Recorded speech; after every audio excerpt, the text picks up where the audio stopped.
ভারতীয় সীমান্তে ভারতীয় কর্তৃপক্ষ যদি কাঁটাতারের সীমানা নির্ধারণ করতে চায় সেই বিষয়ে তো আমি এখনো কিছু জানি না, সেটা তাদের আভ্যন্তরীণ বিষয়।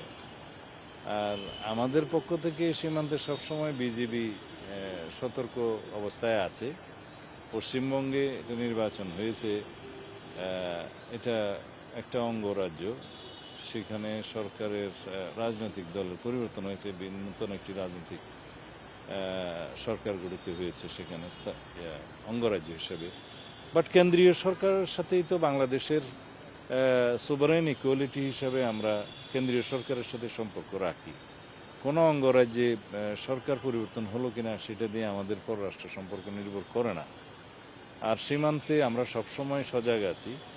সীমান্তে অনুপ্রবেশ বা অন্যান্য যে কোনো রকমের আইন শৃঙ্খলা পরিস্থিতি যাতে মোকাবিলা করা যায় সে বিষয়ে আমরা আমাদের অবস্থান সবসময় পরিষ্কার এবং আমরা সতর্ক আছি, আমাদের বিজিবি সতর্ক আছে।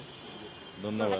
কিছু সংখ্যালঘু নির্যাতনের ঘটনা ঘটছে, সেখানকার সংখ্যালঘু সেটার ইম্প্যাক্ট কি বাংলাদেশে পড়তে পারে বা আইন শৃঙ্খলা পরিস্থিতি? কিছু সামাজিক যোগাযোগ মাধ্যমে এই সময় বোধহয় কিছু অপপ্রচারও আছে, যেগুলো পুরাতন ভিডিও টিডিও, বিভিন্ন রাজ্যের পুরাতন ভিডিও আমি শুনছি বিভিন্ন কি যেন এটা অ্যাকাউন্ট থেকে এগুলো যাচ্ছে। বাট সত্যিকার অর্থে এরকম কোনো ঘটনা আমাদের নজরে আসেনি, পররাষ্ট্র মন্ত্রণালয়ের কাছে সে নজরে আসেনি। আসলে তখন দেখা যাবে।